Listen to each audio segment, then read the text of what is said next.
Hi guys, my name is Sarah Jane Protz and I am a research engineer working at Specific in Swansea University. So if anyone wants to ask any questions throughout on anything particular who is live, you are more than welcome to. There will be some interactive bits in this as well where I will ask questions. You're also more than welcome to talk then. But in the meantime, if you guys would like to meet yourselves or just listen, that would be fantastic. But my work specializes mainly in solar cell design. And today we're going to be talking about how it's created. So this is on printed electronics for off-grid homes. But when people think about printing, traditionally what they think about are graphics, so pretty colors and the things that come out of your inkjet printer at home. So when it comes down to colors, typically it can be split up into four, which are cyan, magenta, yellow, and black. And when they overlay, your eye tricks you into thinking they make up a series of colors when it's actually only a few. So that has been used for centuries to create things like textiles, wallpaper, and now still being used for a variety of applications. But that's not what gets me excited. What gets me excited is taking these capabilities to mass manufacture things at a very high rate onto flexible substrates and enabling it to have more complex properties. So this is made possible because an ink is made up of four main components. So this is the resin, which will combine with your solvent, whether it be an alcohol-based, water-based, whatever it is. And then if you have a few additives together and you mix this with either your pigments or your other materials, you create an ink. And if you want a functional ink, you can add things such as conductive materials like silver, copper, carbon, or if you want it to change colors, you can add other things. This enables us to create a wide range of functional materials. And these come in a very wide range of viscosity. So when I refer to viscosity, I'm talking about the thickness of the fluid, so how hard it is to shear. But it means that we can create them in a very wide range. So functional materials. So not only is there conductive, which I mentioned earlier, we've also got things like photochromics, which change color and light, thermochromics, which change color and heat, phosphorescence to glow in the dark, hydrochromic, which you might want on some waterproof clothing or on a waterproof screen in your car, biomarkers, which are essential for biosensors, especially ones like diabetes tests, which are actually printed, and many other things. So this is where you guys who are listening live can get involved. We have a series of different images on the screen. So can anybody tell me which of these can be printed? So if you have the ability to unmute yourself, please do, and just quickly shout out what can be printed out of this lot. Printed circuit boards. Yes, those can be printed. What else? Custom prosthetics. Yes, perfect. Those are most certainly printed. Anyone else want to hazard a guess? One more.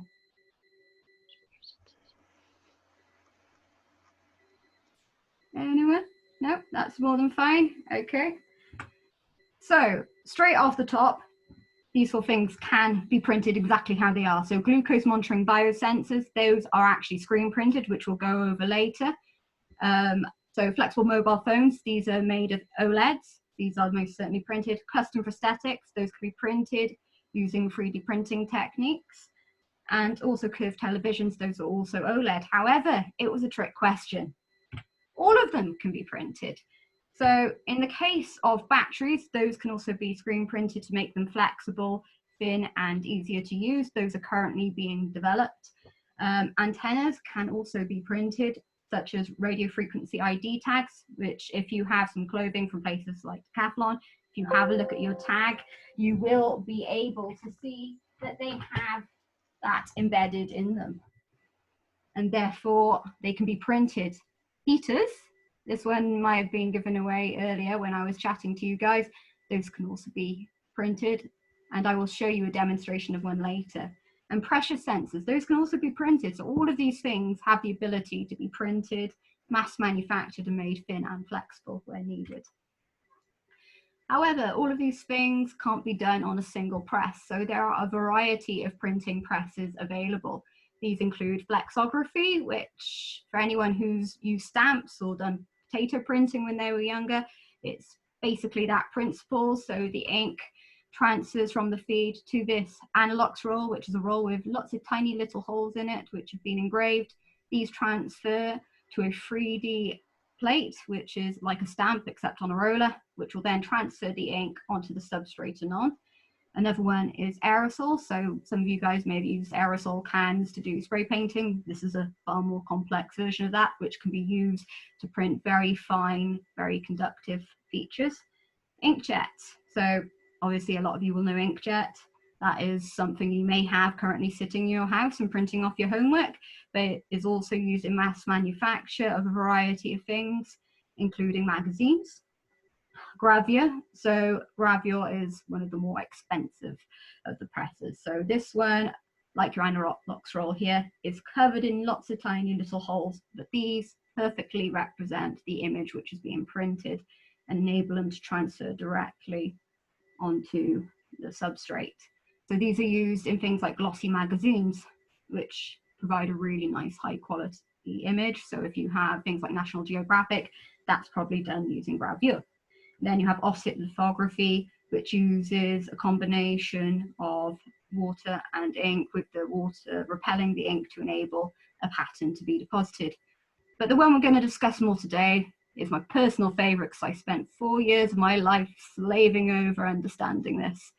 Although it's actually quite simple, it's also very complex in terms of interactions, and that is screen printing, which we'll be looking at a little bit more today.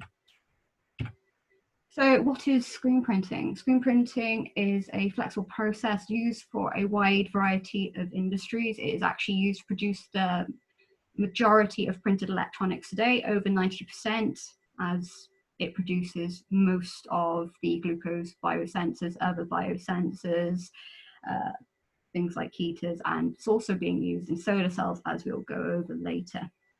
It is an industrial high-tech process. It's been used a lot in the graphics, and now it's being used to print electronics as well.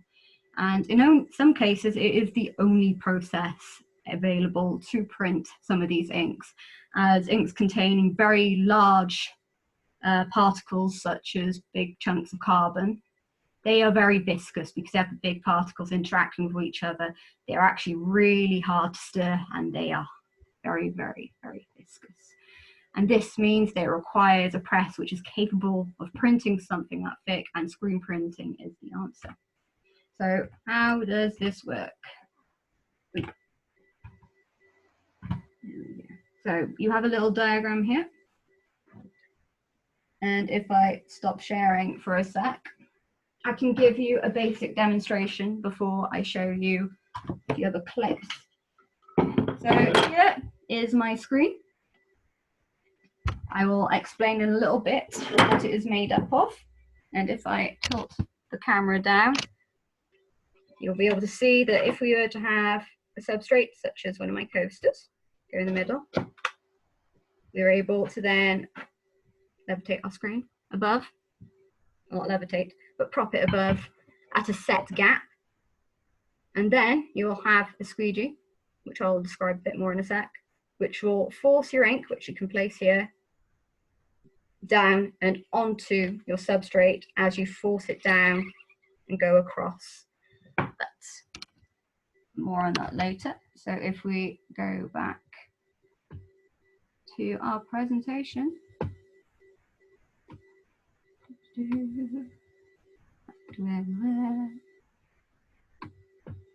Sorry about this, guys. A few technical difficulties. And there we go. So sharing the screen again. So what I'm about to show you is some printing I did a few weeks back. So what I'm doing here is printing a carbon pattern, which is used in perovskite solar cells, which I'll talk a little bit more about later. So as I briefly described then, what you have is the ink getting placed onto the screen, evenly distributed across with a blade known as a flow coater, and then the polyurethane squeegee, which I have here in my hand, is being used there to force the screen to come into contact with the substrate and enable the ink to pass through in the exact pattern that you want it to be in.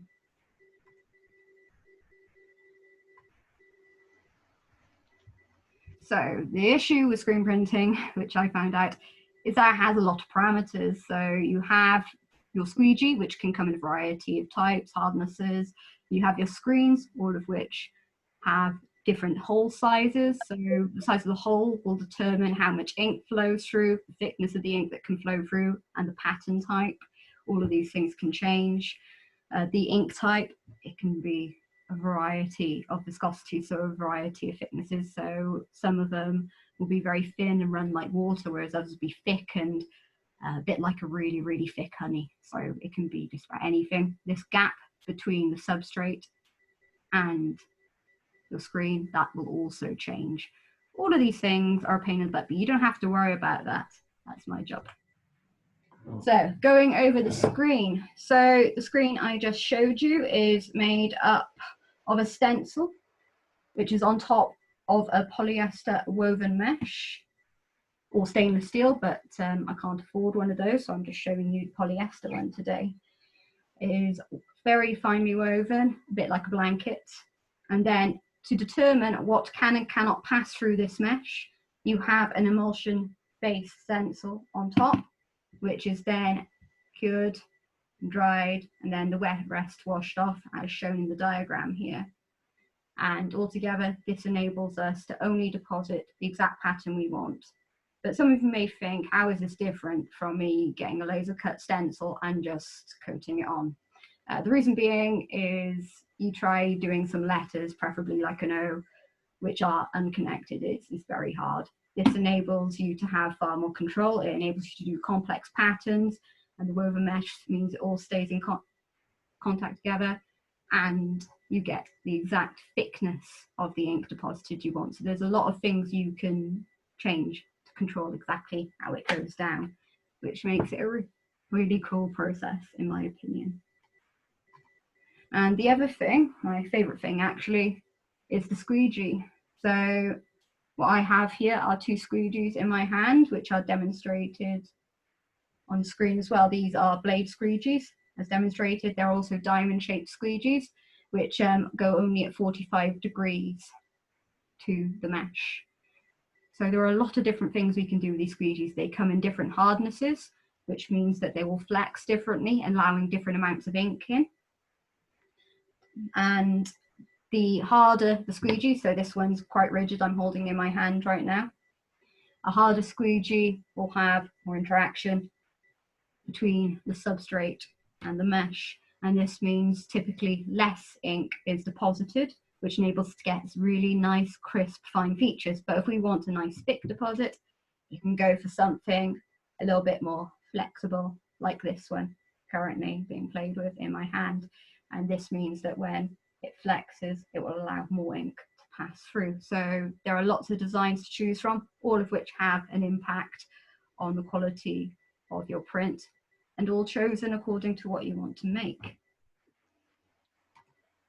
But rather than going deep into the science of screen printing, which if you want to know more about, please let me know at the end. I can talk to you for hours about it, but rather than bore the majority of you, I'll give you a few examples of what can be made. So a big one at the moment is active and intelligent packaging. So these use things like thermochromic paints to tell us how cold something is. So if you want a nice cold drink, which might be quite nice in the garden right now, it will change color at a certain temperature to tell you if it's cool enough. You can also get hydrochromic paints to indicate humidity, which is quite good if you want to check the freshness of some foods.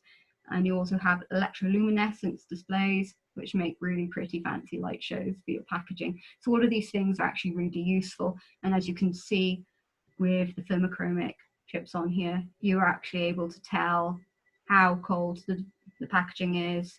You can also have extra things printed to tell you how long it's fresh for.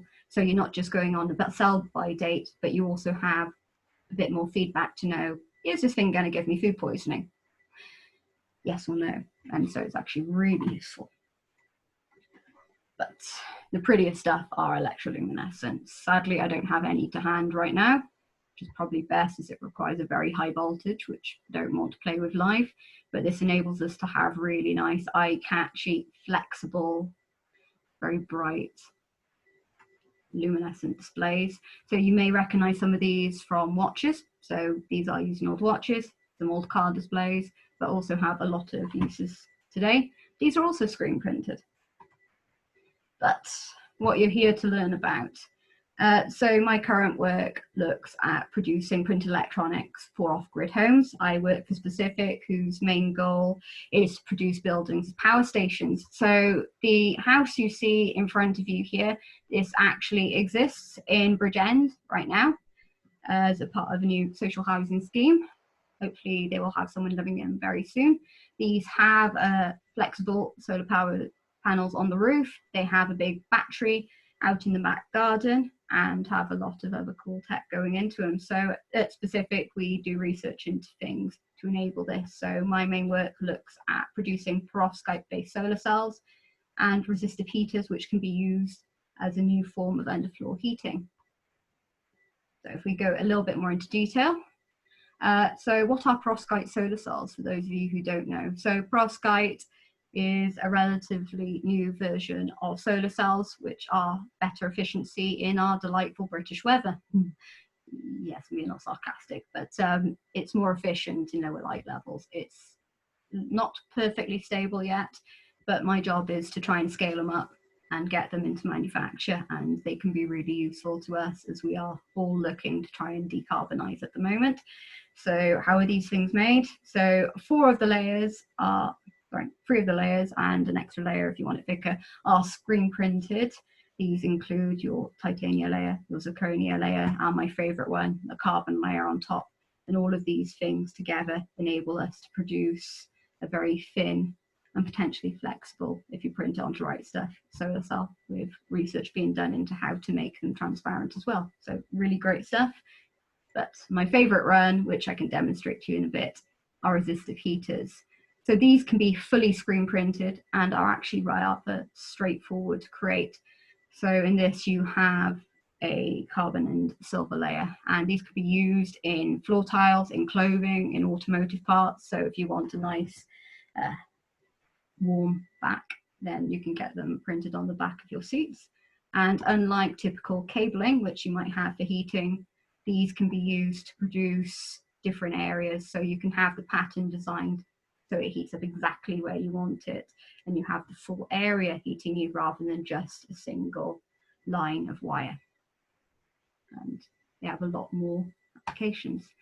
But today I'm going to tell you, if you wanted to do this yourself, how you would make your own heat up coaster. And I'm going to take you through the entire process that I do to make these things. So this will start with how inks are made. You can also buy inks, but I'll explain to you how they are made from scratch.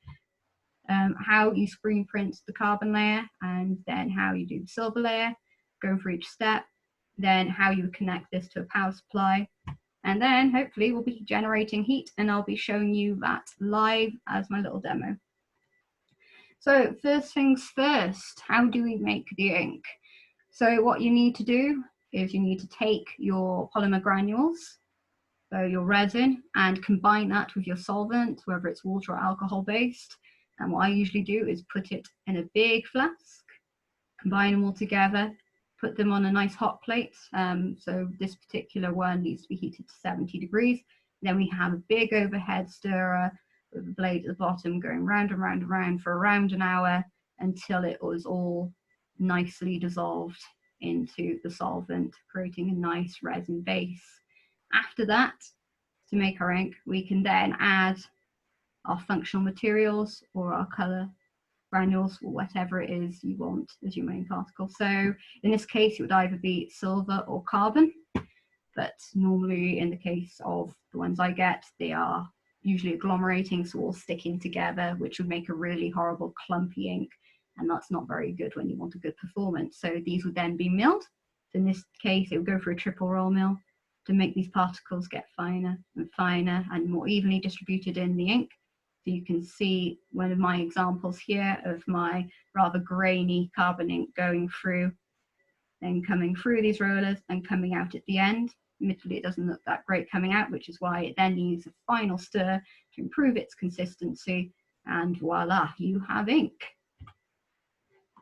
So how do we do it next? So the next thing we do is we slap that ink onto our screen, and then we print it with whatever settings we need and whatever pattern we need, and that would then go through the dryer. And this is what my coasters look like after only the carbon layer was printed. And the next thing we do then is we once again get the printer out and we get the silver ink, and then we print that, and then that will go through our big conveyor dryer at whatever temperature is needed to remove all of the solvent. And if you are fully curing it, you can also put it at higher temperatures as well to get rid of the binder, but I'm quite happy to have the binder in for this particular use. It works fine for these coasters. And then after that, you have your coaster. So these are some I've made recently just to test out cork, because cork's actually a really cool material because it's firmly stable to over 200 degrees, which means even when I put it through the oven, it doesn't come out as a smouldering lump of charcoal, which is really useful when you want to try out for floors. So this is what happens when you wire it up to a variable voltage power supply and you set your current and voltage. And when it runs through, this is what you will see on an infrared camera, which I will also be demonstrating today. And at, I think this is around 20 volts and 0.7 amps, we are getting a temperature of around 45 degrees. However, if you put it up to around 27 volts, so you increase that voltage, I've actually got it as high as 113, but I don't want to go that high today because I'll burn my hands. So the demonstration I'm about to do is with a 2 9-volt batteries, which have been put in series for 18 volts roundabout. And then we'll be able to together measure the temperature output using my infrared camera. So to show you that, I'll stop sharing the demo and show you my screen. So if I drop this down and I show you, here is the coaster, which is plugged in to a pair of 9-volt batteries, which are currently being plugged in, connected to a switch so that it's not always on. If I put my coaster back in place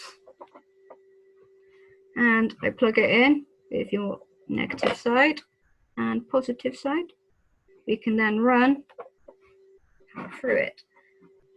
And if I turn on my infrared camera, so what we've got today is a little FLIR one. This is a small infrared camera that can be used with a mobile phone device. If I plug it in and get it going, I do apologize, sometimes it takes a little while to warm up. There we go. So whilst that is warming up, what you do have here is the exact coaster you saw going through the process earlier. So this is our layer of carbon and this is our layer of silver. This is actually being printed around 8 times to overcome the roughness of the coaster. So that is another thing you also have to do. So if I get that around about in place, try and align it with the camera. So can I see my tiny cold fingers? Roundabout. Yes, you can see my very cold fingers, which means that we are in the right place. So if I turn this on and I try and get that in place, you can now see it's starting to heat up. Okay, but it's ceramic. Now, can you see that? Mm. Yeah, brilliant. And just to prove that this is live, there are my really cold hands. Yes, they are slightly unhumanly cold. I do have a condition. Okay.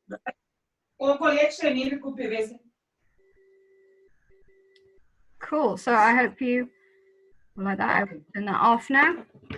But as well as this one, We can also have ones which you can paint at home. So this was actually done at home using a carbon-based ink, which I bought online, and I painted this. I wouldn't recommend painting. It is a little bit tedious, I'll be honest, but you can also, if I plug that in, get it to try and heat up. Now this ink, admittedly, is nowhere near as conductive as the other one, which means that we may struggle to get it to heat up. So once again, if I try and get this and align it with my cold hands, there you go, and turn it on, you still get a little bit of heating up, even though it's not as good as the other one. But this is something you can do at home if you get yourself a coaster and you get yourself some conductive carbon ink, which in this case was just bought online. Not too much of a price. I can't buy it You're online. welcome to try and make your own. Going back to the presentation, how do we know That's a big that this is good enough? no. So go through this.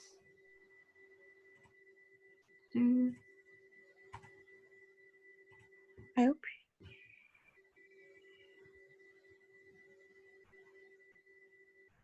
Yeah. Is it on loud? Sorry, who is that who's talking? I can try and mute you if you're struggling, but although I thought I had muted everyone.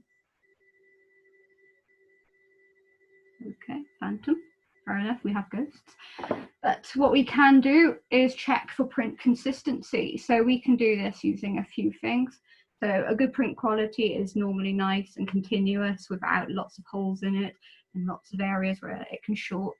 So you want a good print quality, and that will give us a good electrical performance. We can check this by print roughness and also the film thickness. So when I talk about roughness, we're talking about the large roughness of the wavelengths as well as the small indentations. We can also look at film thickness.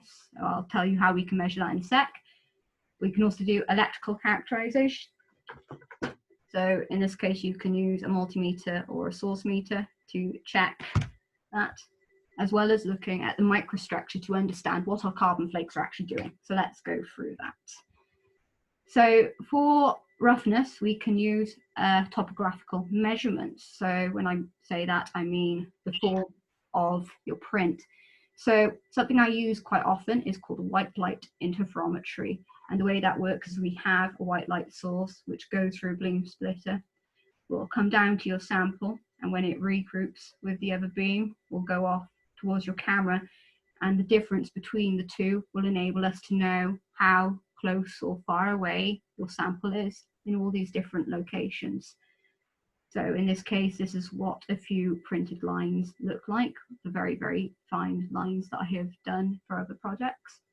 And then getting that data, you can turn it into a graph, and you can actually measure how wide and how high these lines or these features are, as well as measure how rough they are, which is really useful when you're trying to understand the effects of changing different parameters on their performance. Another thing you can use is called focus variation microscopy. So this is very similar to the microscopes that can be used in schools, except this one, instead of taking a single image, will take several, and it will know the height of every image it takes. So it will take it one height, then another, then another, then another, and it will create a stack of images knowing the exact location of every one, and it will use an algorithm knowing the most in focus part of each of the pictures and comparing them to the neighboring pictures. It can figure out how high each image is. So this gives us true color roughness as well. So it allows us to look not only at the topography, but also the colors we get here, whereas this one is only using color mapping to say how low or how high something is. So these are two really cool things that we use, which you would use a lot if you were to do things like materials-based engineering, and we do use them for mechanical testing as well. And the obvious one as well is this is conductive, so we do electrical characterization. So in the case of most of the things I do, I use basic 2-point probes like you may do at school, just to measure the resistance in ohms across your sample. So I can demonstrate that. very quickly, just on screen without on the little screen. So if I were to put my multimeter into resistance mode, I could then get my probes on either side of the lines and measure the resistance across it, with higher resistance being less conductive, which is the reason why the second thing I showed you wasn't as hot. It's because it's got too high a resistance and therefore wasn't allowing enough to flow across. And another one which I particularly enjoy doing is very, very near close microscopy. So this is using scanning electron microscopy to look at things in the micro and nano region. So in this case, it uses an electron beam which is focused by a condenser lens, which then passes through a series of coils and plates, which deflect the beam in the X and Y axis so that it scans over an area of the sample surface and can allow us to see how the particles or anything conductive within it is interacting. So what I'm showing you here are 16 sets of images I took at different angles of my carbon. So what you're actually seeing here are individual flecks of graphite, which are in these exact prints. Well, one of them, this one also contains carbon black, but a few of the ones I use are pure graphite. And this is showing how all the flakes lie together, enabling electricity to flow across them in a conductive ink. So this is what would happen if you were to look really close. To give you an idea of scale, this distance here is 1 micron. So these flakes are usually between 5 and 100 microns in size, which is pretty small. So to summarize, printing is more than just producing pretty colors. You can use prints to conduct electricity, change color of light, heat, or water. It has a whole host of applications and can enable us not only to produce a variety of cool, flexible objects, but also help us develop our off-grid homes. And now you also know, if you get bored, how you can make a resistive heater just out of a bit of carbon ink, which you can buy online. So I hope you have enjoyed yourself. And I would also like to thank these guys.